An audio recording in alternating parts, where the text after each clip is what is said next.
اگلا سوال ہے جی کہ اسلام میں کھانے پینے کی اشیاء پر پھونک مارنا منع ہے، تو کیا وجہ ہے کہ جب لوگ دم کرواتے ہیں تو اس کے اوپر پھونک ماری جاتی ہے؟ یہ وجہ تو انہیں سے پوچھے دم کرنے والوں سے، یہ تو بالکل صحیح ہے۔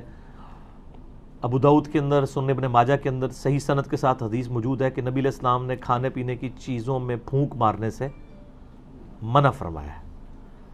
تو یہ دم کے لیے بھی یعنی آپ تو پھونک کی بات کر رہے ہیں، لوگ تو یعنی اپنے بزرگوں کی تھوکیں ڈلواتے ہیں اور وہ سہارا لیتے ہیں بخاری اور مسلم کی احادیث سے۔ بھئی نبی علیہ السلام کی تھوک مبارک، آپ کا پسینہ مبارک، وہ تو تبرکات ہیں، آپ کے پسینے سے تو بدبو آتی ہے، نبی علیہ السلام کا پسینہ تو عطر کے طور پہ استعمال ہوتا تھا، آپ کی تھوک مبارک سے تو آپ پلی لے ہی نہیں سکتے۔ آپ علیہ السلام کی جو کوالٹیز ہیں وہ تو ایکسٹرا آرڈنری ہیں، باقی عام بندے کی تو یہ معاملات نہیں ہو سکتے کہ جی وہ تھوک ڈلواتے ہیں جی شفا ہو جائے گی، ایسا نہیں ہوتا، یہ بالکل غلط ہے۔ نبی علیہ السلام نے کھانے پر پینے کے اوپر پھونک مارنے سے منع کیا ہے۔ رہا دم والا معاملہ تو وہ بخاری مسلم میں موجود ہے کہ نبی علیہ السلام خود اپنے آپ کو بھی دم کیا کرتے تھے، المعوذات، آخری 3 سورتیں پڑھ کے، رات کو سونے سے پہلے 3 دفعہ پڑھ کے، یعنی 3 سورتیں ایک دفعہ پڑھی، پھونکا ہاتھوں پہ، پورے جسم پہ مل لیا، پھر دوسری بار، پھر تیسری بار۔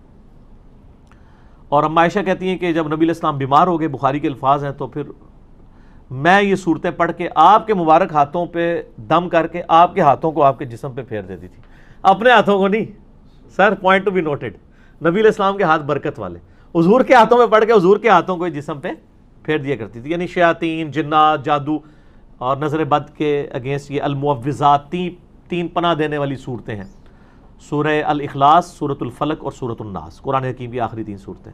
یہ والا دم تو ٹھیک ہے، لیکن پانی کے اوپر دم کرنا اور پانی کے اوپر یعنی پھونک مارنا یہ جراثیم والا معاملہ ہے۔ ایون جامعہ ترمذی کے اندر یہ بھی حدیث موجود ہے کہ نبی صلی اللہ علیہ وآلہ وسلم نے فرمایا کہ اگر کوئی شخص پانی پیے نا تو وہ پانی کے اندر سانس نہ لے،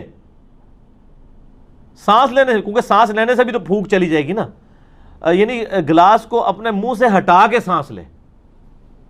اور اسی حدیث کے اندر الفاظ ہیں، ایک صحابی کہتے ہیں کہ اگر پانی پیتے ہوئے اس میں کوئی تنکا آ جائے پھر میں کیا کراں؟ وہی سوال ہے نا۔ اور کیا عورتیں کیا بچوں کے لیے دودھ ابال کے دیتی ہیں نا، وہ ملائی ہٹانے کے لیے پھونک مار دیتی ہیں۔ وہ صحابی نے بھی پوچھ لیا اسی حدیث کے اندر ابو داؤد ترمذی میں کہ یا رسول اللہ اگر تنکا آ جائے تو آپ فرمایا تنکا نکال کے باہر کر، پھونک کیوں مارنی ہے؟ تو یہاں پہ بھی میں یعنی کب کسی کو دیکھتا ہوں نا، میں رات کو وہ بھائی مجھے کہتی ہے نماز کے بعد نا وہ کشمیری چائے تو لے آنا میرے لیے، تو میں لینے گیا تو وہ جو لفافے اٹھا رہا ہے نا پہلے اس میں پھونک مارتا ہے، اس کو کھولنے کے لیے اس میں چائے ڈالتا ہے۔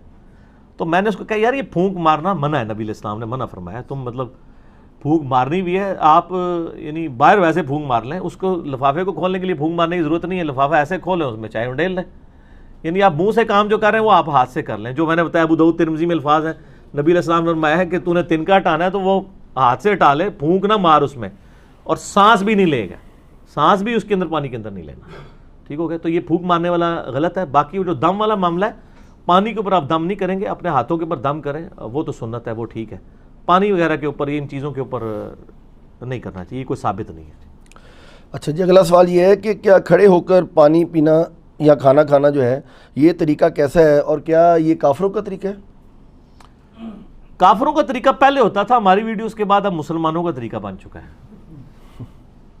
ہاں جی، آپ کو پتہ ہے وہ 2014 میں جب اسلام آباد میں ایک دھرنا چل رہا تھا پولیٹیکل جماعت کی طرف سے، اس دوران ڈاکٹر طاہر القادری صاحب بھی اس دھرنے میں شامل تھے۔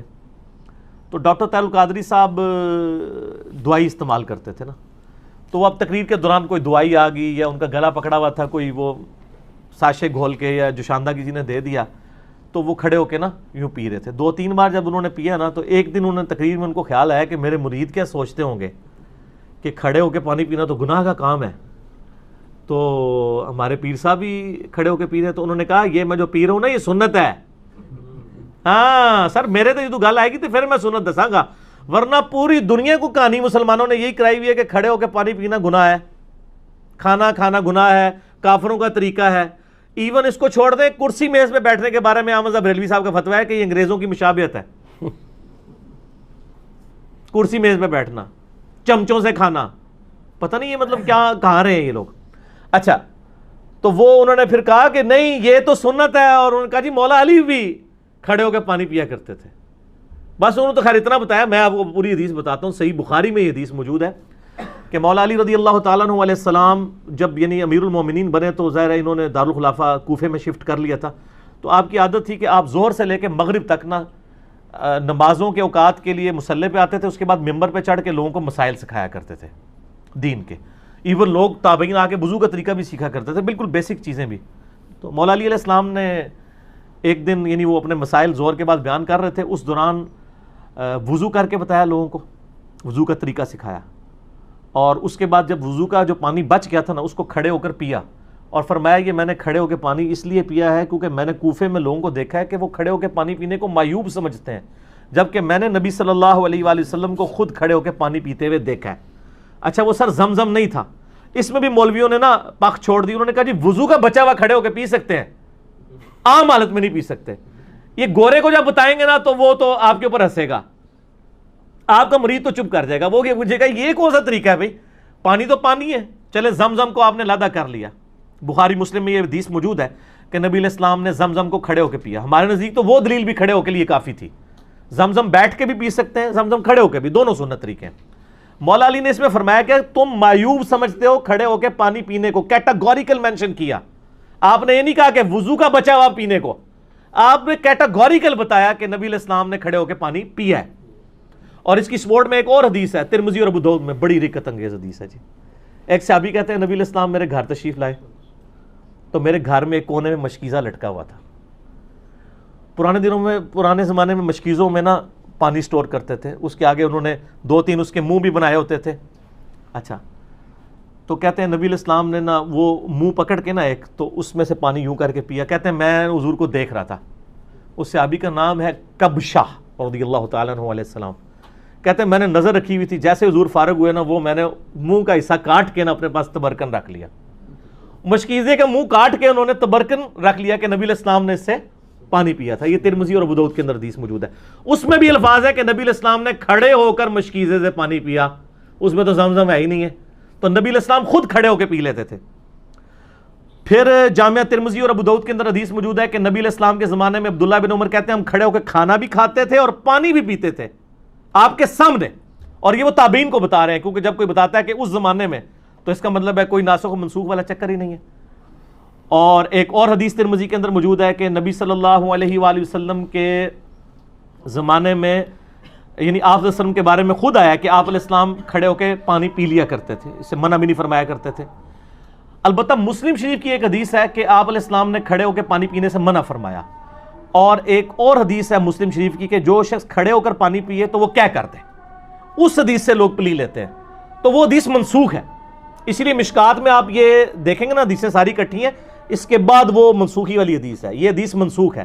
آج کی ڈیٹ میں یہ منسوخ ہو چکا ہے, یعنی نبی علیہ السلام کا جو منع فرمانا تھا وہ منسوخ ہے. آپ نے خود کر کے بتایا, صحابہ کرام نے, عام صحابہ نہیں, امیر المومنین سیدنا علی نے, حضرت ابو بکر عمر عثمان تک بھی اگر کوئی حدیث چھپی ہوئی تھی تو حضرت علی کو تو پتہ ہی ہوگی نا, وہ تو ساروں کے ساتھ رہے ہیں. مولا علی نے اگر صحیح بخاری میں آتا ہے کھڑے ہو کے پانی پیا ہے تو پھر بات تو کلیئر ہوگی کہ کھڑے ہو کے پانی پینا اور کھانا کھانا یہ سنت ہے, یہ خلاف سنت نہیں, کافروں کا طریقہ نہیں ہے. اذان شروع ہو گئی ہے مغرب کی, اذان کا جواب دیں انشاءاللہ, باقی کوسچن آنسر سیشن کا سلسلہ اذان مغرب کے وقفے کے بعد انشاءاللہ. ہاں جی جناب, اذان مغرب کے وقفے کے بعد علمی و تحقیقی مجلس نمبر 39 میں آج 2 دسمبر 2018 کو سنڈے کے دن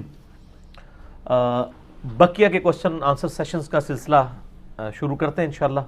اگلے سوالات جی اگلا سوال یہ ہے کہ پانی کو 3 سانس میں پینے کا طریقہ جو ہے وہ بیان کر دیں, کیونکہ آج کل ایک ویڈیو آئی ہوئی ہے کسی صاحب کی, تو وہ ایک گھونٹ جو ہے وہ غالباً 1-1.5 منٹ کے اندر پی رہے ہیں اور سانس بہت ان کو جو ہے نا وہ پھولتا ہے. تو وہ کہہ رہے ہیں کہ یہ اصل طریقہ ہے اندر جو ہے نا وہ, وغیرہ دنیا کا ہر بندہ جو پانی پی رہا ہے سنت طریقے کے مطابق بھی, تو اصل میں تو وہ پانی کا جو آپ کا اس کے دوران سانس آتا ہے تو وہ اندر جا رہا ہے. تو یہ پانی پینے کا طریقہ ذرا بیان اندر کیا ہے, وہ کیا کہہ رہے ہیں گلاس کے اندر, وہ کہہ رہے ہیں جب آپ اس طرح گٹاگٹ پیتے ہیں تو اصل میں وہ آپ کا ساتھ سانس بھی اندر جا رہا ہے. نہیں اس طرح نہیں ہے, پتہ نہیں ان کو کس نے یہ پڑھا دیا ہے. دیکھیں جی صحیح بخاری اور مسلم میں حدیث ہے, نبی علیہ السلام یعنی 3 سانس کے اندر پانی پیا کرتے تھے. پانی کے آغاز میں بسم اللہ الرحمن الرحیم اور اینڈ پہ الحمدللہ, یہ تو سنت تواتر کے ساتھ چل رہی ہے. مسلم شریف کے الفاظ ہیں کہ 3 سانس پانی پینے کے دوران 3 سانس لیا کرتے تھے نبی علیہ السلام. تو وہ یہ ہے کہ آپ یعنی پانی پیا، سانس لیا برتن ہٹا کے، پھر دوسری بار پیا، پھر سانس لیا، پھر تیسری بار پیا، پھر سانس لیا، پھر چوتھی بار پیا. یہ بھی درست ہوگا، یا تیسرا سانس اینڈ پہ لے لیں، وہ بھی درست ہوگا. تو یہ سانس والا جو ایشو ہے وہ یعنی برتن کے اندر، اس سے تو نبی علیہ السلام نے منع فرمایا. میں نے جو پہلے حدیثیں بیان کی ہیں، ابو داؤد کے اندر اور ابن ماجہ کے اندر حدیث موجود ہے کہ نبی صلی اللہ علیہ وآلہ وسلم نے برتن میں سانس لینے سے، پانی میں یعنی پھونک مارنے سے منع فرمایا. تو پھونک تو خود بخود ہو جائے گی، جب آپ بیچ میں سانس لے رہے ہوں گے تو ان کو اب سائنس نہیں نہ آتی. پانی پیتے ہوئے آپ جب سانس بیچ میں لے رہے ہوں گے تو پھونک ہی آ رہی ہوگی نا. پھونک چاہے منہ سے مارے چاہے ناک سے، وہ سانس تو نکالنا پڑے گا. اور پھر جو دوسری حدیث میں نے ابو داؤد و ترمذی کی پیش کی ہے کہ نبی علیہ السلام نے فرمایا کہ برتن کے اندر کوئی چیز ہو تو اس کو نکال لو اور برتن کو الگ کر کے سانس لو، کیونکہ پھونک مارنے کے زمرے میں ہی آ جائے گا یہ. تو یہ پتہ نہیں کس نے ان کو طریقہ بتایا. ویسے تو ترمذی میں ایک علیحدہ سے حدیث بھی ہے، وہ روایت کمزور ہے اس لیے میں نے وہ پیش نہیں کی، جس میں آپ علیہ السلام نے واضح فرمایا کہ برتن کو علیحدہ کرو، پھر سانس لو، پھر پیو، اس طریقے سے. لیکن وہ کمزور روایت ہے. لیکن اس کے بعد مضبوط روایت ہمارے پاس موجود ہے ابو داؤد کے اندر، ترمذی کے اندر، کہ برتن کے اندر سانس نہ لو، الگ سے لو. اور جو ابو داؤد اور ابن ماجہ کی میں نے حدیث بتائی ہے کہ نبی صلی اللہ علیہ وآلہ وسلم نے پانی میں پھونک مارنے سے منع فرمایا. پھونک چاہے منہ سے جائے چاہے ناک سے جائے، دونوں ہی غلط ہے. تو یہ سانس لینے کا طریقہ یہ ہے کہ برتن سے الگ کرنا ہے، اور وہ آپ نے ایک ہی سانس کے اندر نہیں پینا. بلکہ مسلم شریف کے الفاظ ہیں کہ یہ زیادہ زود ہضم ہے یہ چیز کہ آپ سانس لے کے. اور سانس لینے کا مقصد یہ تو نہیں تھا کہ اب آپ پانی پی رہے ہیں تو بیچ میں ہی سانس لیں، یعنی وہ وقفہ کرنا ہے، یعنی پیا سائڈ پہ کیا، پھر پیا، پھر سائڈ پہ کیا، اس طرح 3 بار کر لیں. تو وہ بیچ میں دوران لینا ہے. اس میں واضح الفاظ موجود ہیں. پتہ نہیں کس نے ان کو، ادھر تو ہر طرح کی چیز بک رہی ہے جی. ہم تو صرف سمجھا ہی سکتے ہیں نا. جن کو نہیں سمجھ ان کو کہیں گے کہ آپ اس طرح کریں. مشکات المصابیح کی جو دوسری جلد ہے نا، یہ انسائکلوپیڈیا آف حدیث ہے. دوسری جلد کے اندر اینڈ پہ جا کے ایک چیپٹر آ جائے گا مشروبات کا بیان. اس میں ساری حدیثیں آپ کو انٹریکشن فارم میں مل جائیں گی، تو آپ کو پتہ چل جائے گا. قرآن و حدیث سے جب اچھا یہ آپ نے جو کلپ دیکھا ہے، انہوں نے حدیث کا انٹرنیشنل نمبر کیا بتایا تھا؟ نہیں، حدیث کا انٹرنیشنل نمبر تو انہوں نے کوئی نہیں بتایا. کیوں؟ تو وہ پھر آپ وہ فرماتے ہیں نا، فرماتے وہ اپنی جیب میں رکھے نا. ہم تو آپ کو جو چیز بتا رہے ہیں وہ نکلے گی. تو تسی بھی ہر گڈی سے مگر نہ ٹر پیا کرو. اگر کوئی گل کرتا ہے نا، انہوں ہی پوچھا کرو کہ سر کتنے لکھا ہے. اس طرح تو کل کو کوئی بندہ جو ہے وہ پانی پینے کا کوئی اور طریقہ ایجاد کر دے گا تو پھر میرے پاس سوال لے کے آ جائیں گے. سوال ان سے پوچھیں جو ڈیوائز کر رہے ہیں. ہم سے آپ جرنل پوچھیں کہ سنت طریقہ بتا دیں، ہم بتا دیں گے. جب وہ بتا رہے ہیں ان سے پوچھیں کہ انہوں نے کہاں یہ پڑھا ہے. وہ تو صحیح الاسناد حدیث کے بالکل خلاف ہے. جب پھونک مارنے سے منع کر دیا، سانس لینے سے منع کر دیا، تو ہر چیز بیچ میں منع ہوگی. بیچ میں نہیں لینا.